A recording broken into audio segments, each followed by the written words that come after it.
What's up, powerful people? My name is Eli, you can call me Super Kid, and I'm here to welcome you to episode 7 of Disco Elysium here on Super Kid Plays. Powerful people, if you're excited for today's episode, please hit the like button, subscribe to the channel, hit the notification bell, leave any comments you have for me, and share this video with anybody you think might like it. I would appreciate all of those things very much. Powerful people, as you can see, we're still standing here next to Measurehead.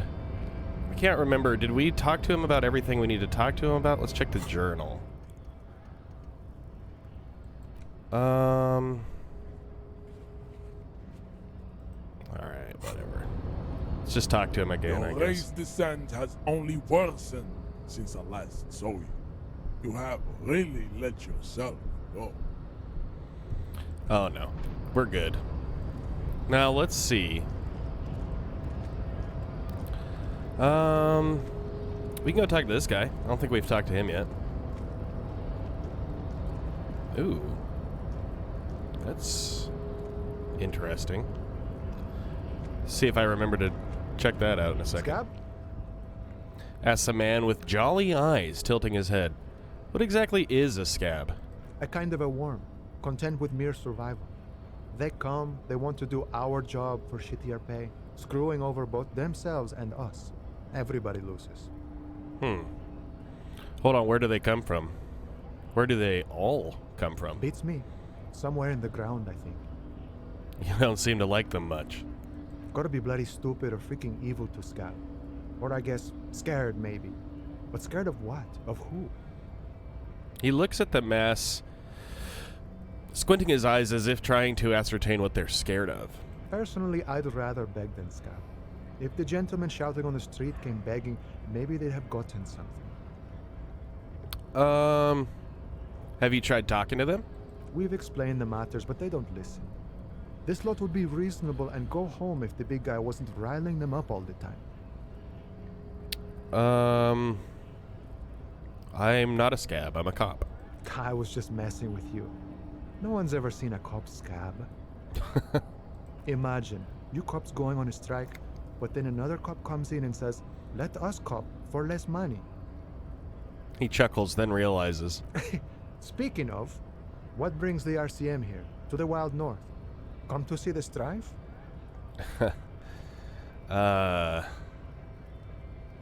Everard said you have a key to a door?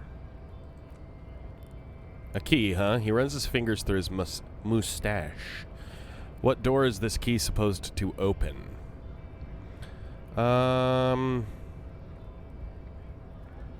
He said it belonged to a weasel.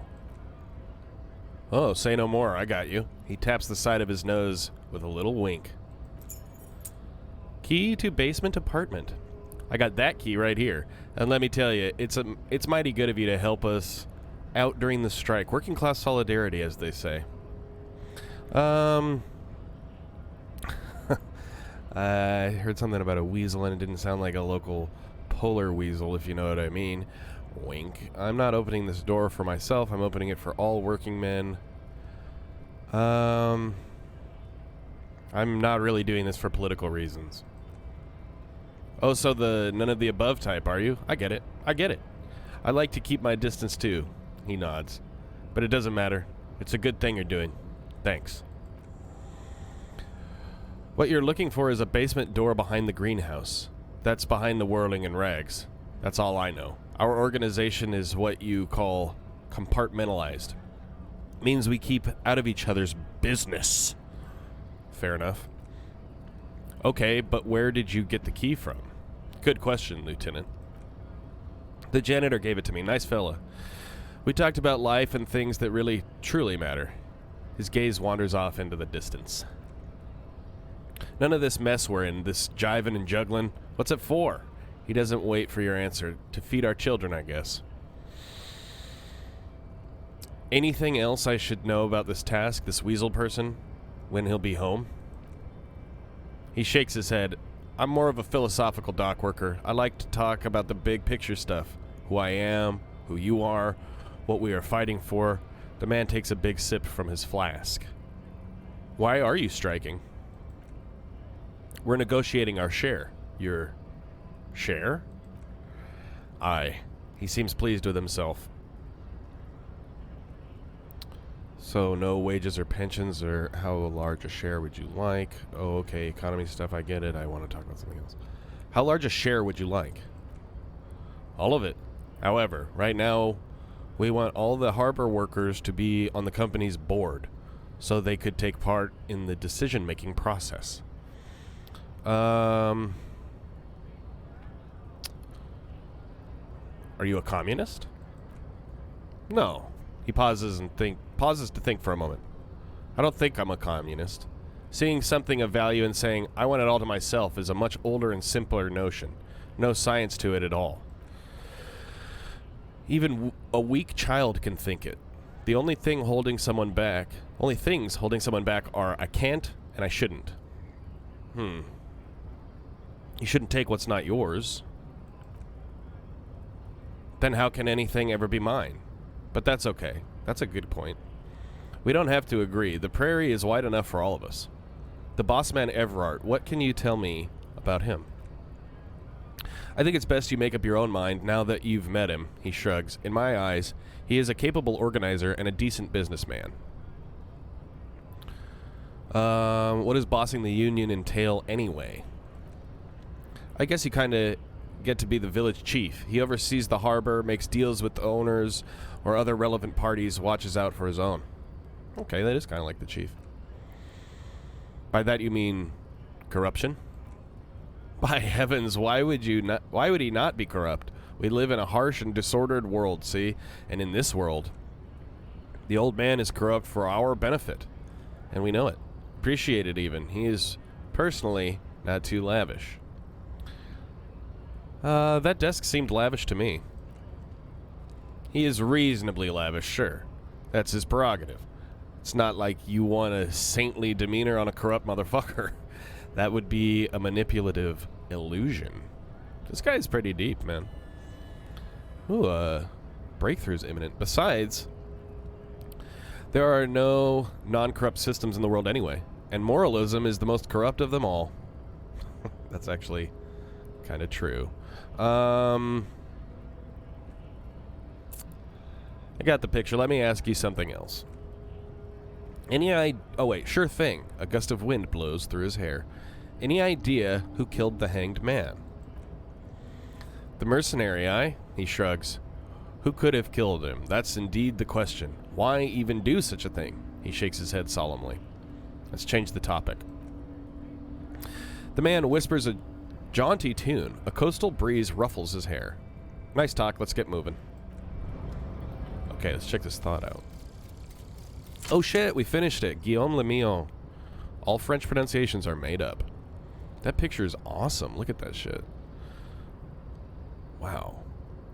There's my trousers. Anyway, bad news. Guillaume Le Mignon did not become a cop. In 1938, he went on a tour to the Signao province in Safre, where he died of autoerotic asphyxiation. Oh, nice. His body was found hanging from a decorative dragon tree in his junior suite, amid drug paraphernalia, unwholesome objects, and the Sylvia Traynor single, Wonderland, skipping in the background. And yes, you can take this as a metaphor for Revachol in the 30s, and also as a warning. +1 pain threshold, all psyche learning caps raised by 1. Oh, that's cool. So that thought actually doesn't go away. We could forget it, but I think you need a new level. You need to level up just to forget a thought. It's kind of wild. So that's still there. The lonesome long way home is still got 2.5 hours. And some kind of superstar is pretty damn close. Nice. Well, I think we all know that I want to check on this box, but I don't think you can get to it from here. Damn it.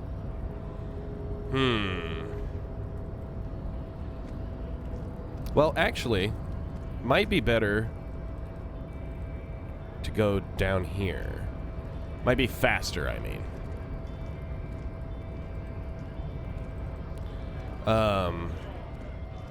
Let's leave all those guys alone. Okay. Did we not look at all this stuff already? Oh, there's some money. Jump Jams. A popular musique mag. There's the racist lorry driver. We all remember him. His bright disposition. Goods from the lorry haphazardly litter the surroundings. Okay. Let's go up here. Is it in this courtyard or is it behind here?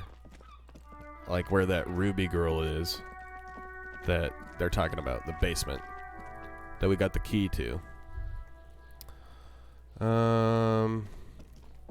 It's that door right there. I think the fastest way there is actually to go around. The fastest way I know anyways. Okay, let's head over that way. Past the bookstore. Up around the bend. Here we go. This is the way.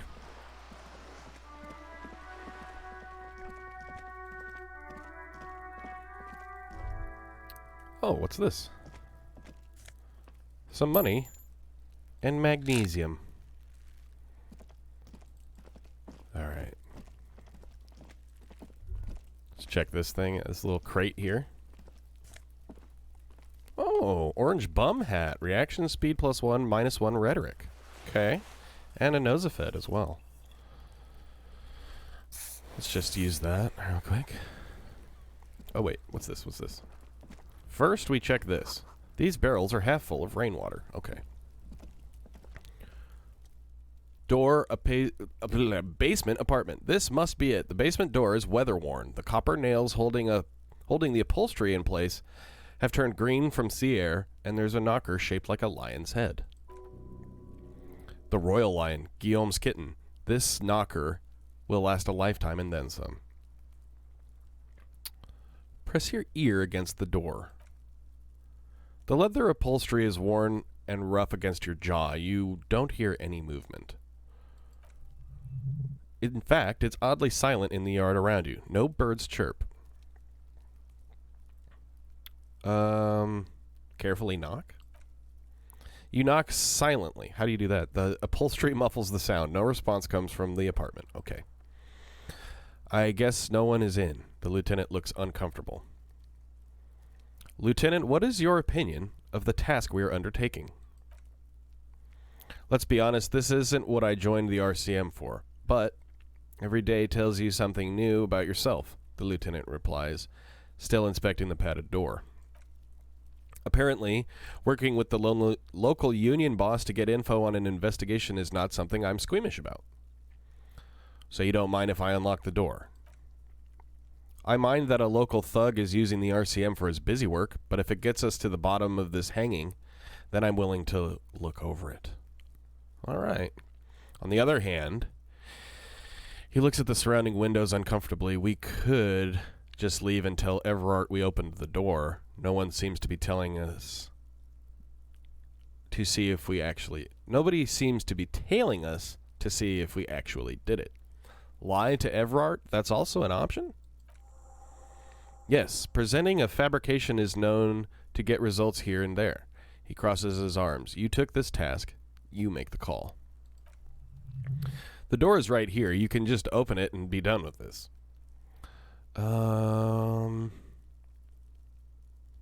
Fuck it. Using the key. You try to be as silent as you can. It takes a bit of rattling, but the handle to loosen... Rattling of the handle to loosen the bolt.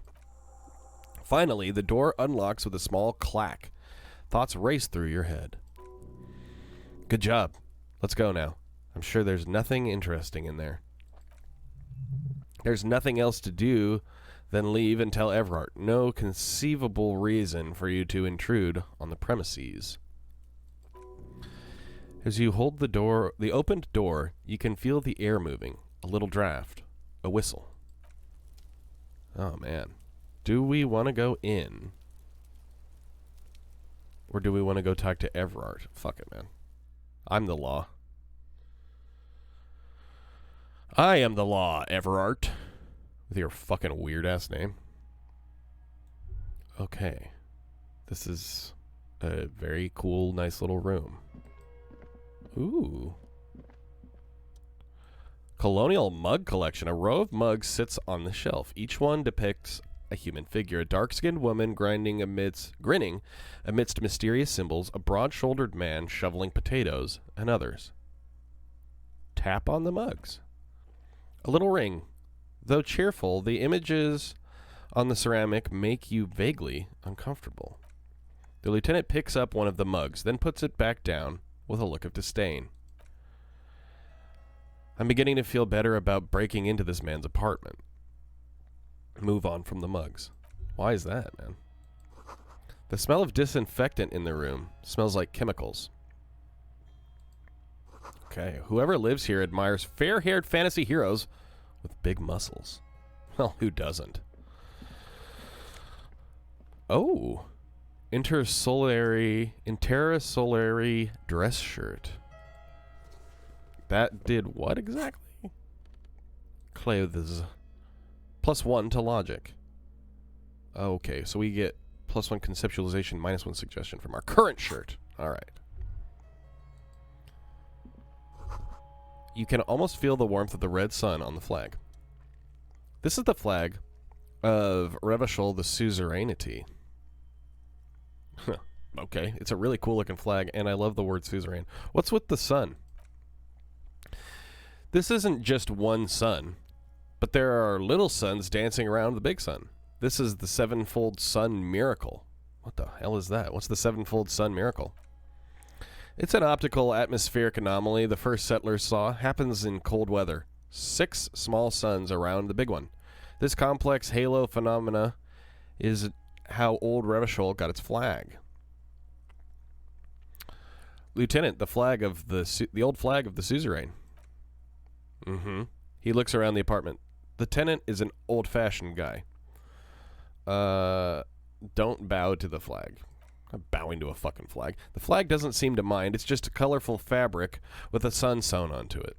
It's like all feudal flags. It looks like a children's drawing. I don't know if I agree with that, but okay. A book entitled The Hidden World of Walking Sticks lies open. I wish I could read it. Desperately bad. What's in here? Oh. Some magnesium. And a suitcase. A small suitcase full of clothes. Guests are staying over? I don't know. I guess it's time to go out.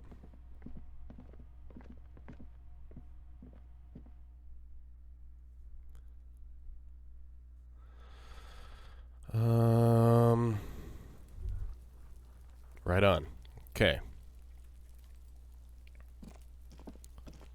Still got about 7 minutes left. What do we got over here?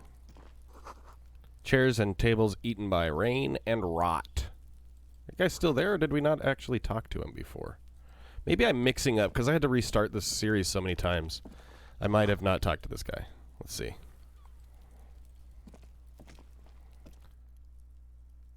You see a young man on a balcony nursing a cigarette. His eyes have been following you for a while. By the way, really like this portrait. It's very cool. Not looking for any trouble, officer. He says in a quiet voice. Despite the cold, his shirt hangs unbuttoned on his frame. No trouble from me. I just want to know what's going on here. I don't want to be seen talking to the gendarmerie, if that's okay. I just want to finish my cigarette. Gendarmerie. It's the god of cigarettes and youth. Ask him if he's got anything to spare. Don't let him go. This could be your witness. The balcony has a great view of the whole thing. Hold on, can I at least have a cigarette? Apologies, but this is my last one. He takes another drag and shivers. The god himself has denied you absolution.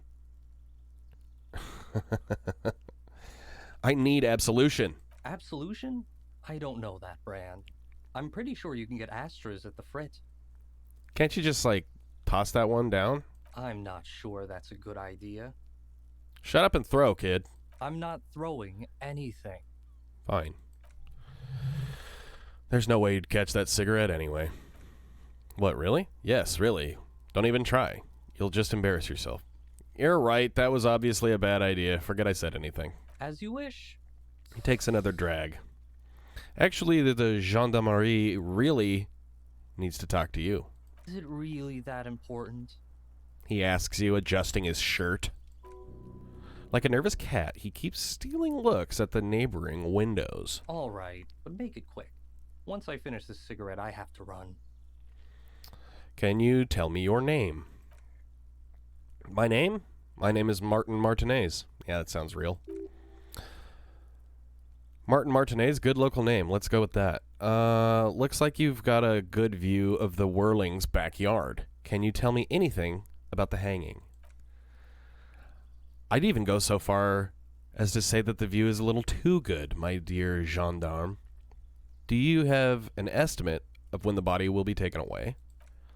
We will remove the body as soon as possible. Now tell us, where were you last Sunday? Oh, he waves lazily with his cigarette. You already asked me that, didn't you?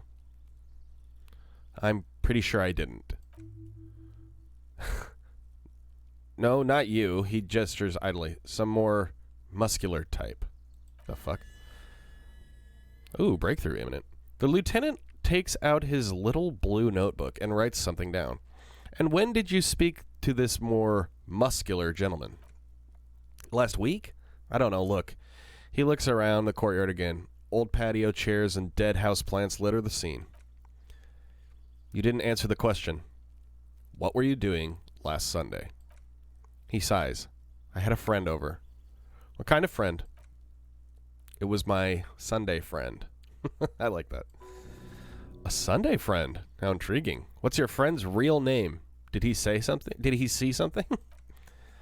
He doesn't reply, gesturing no with his cigarette. In the neighboring windows, you can see faint reflections of his silhouette, all from different angles. Someone hides behind a curtain. Those windows have eyes, and those eyes are watching, spying on you three. All right, we'll talk later. No, we won't. He takes one last drag of his cigarette before stubbing it out on the balcony. Now, if you'll excuse me, I really need to get going. I'm going to try to convince him to stay. We have a -1 chance on that from trying to bum a cigarette. Failure. Time to bring out your secret charm. Tears and begging. Show him your emotional side. Throw yourself before his feet, his very feet, like a dog. What do you want from me? Do you want me to cry? Huh? No, for God's sake, I don't want you to cry. He takes a quick step back and looks around, clearly disturbed. Listen, I really have to go. With a flick of his wrist, he sends the extinguished cigarette sailing over the rail. Oh, we got a new task. Good luck with the investigation. He walks away. Shit. All right. That camera move was pretty sweet. He's gone. The lieutenant puts away his notebook and turns to you. We should run after him, see where he went. No point in running. Tenements like these often have multiple exits. If he doesn't want to talk to us, then he'll know how to hide himself. So we just give up? He could be a witness, him or his Sunday friend. Either way, we need to look into that muscular type who's asking about our case. There has to be a way of getting inside the building. Once we've found the way in, we can ask around for his apartment. Great, let's do that. Some kind of superstar. Thought complete. What the fuck? This little dog. This crazy hand. Some rings and shit. Ooh, the timer's almost up. They say the world isn't ready for a rock and roll cop. No one wants their state monopoly on violence to be mixed with celebrity worship. They claim to know it would be dangerous for detectives to rise to the ranks of demigods and have sexual encounters with barely legal cover girls. It would be insane, they say. To all of this, you say, fuck off and die, in a cool voice. You people have no idea how good these cops are going to get. You're going to crack 20 cases a day. In the future, cops will be like astrophysicists or prime ministers or prophets. And you're the first one. Holy shit! -1 logic, but we get the cap for all of these abilities, skills, or whatever is raised to 6. That's pretty sick. Nice. They don't become 6. We can just level them up higher now. That's really cool. Awesome. I love that. All right. How much experience do we have? 25 out of 100. Okay. All right, powerful people. I think it's time to wrap things up. I really hope you enjoyed this episode. If you did, please hit the like button. Leave any comments you have for me. Subscribe to the channel. Ring the notification bell. And please share this video with anybody you think might enjoy it. In the next one, we have a lot to do. We can go look for the smoking guy from the balcony. We could talk to Kuno, I mean, my least favorite character in any game ever, maybe. And we could also go talk to Everard. Tell him that we opened that door. But that is a task for next time, powerful people. In the meantime, you can call me... My name is Eli. You can call me Super Kid. Sorry about that. Thank you so much for watching. Stay safe. Peace and love.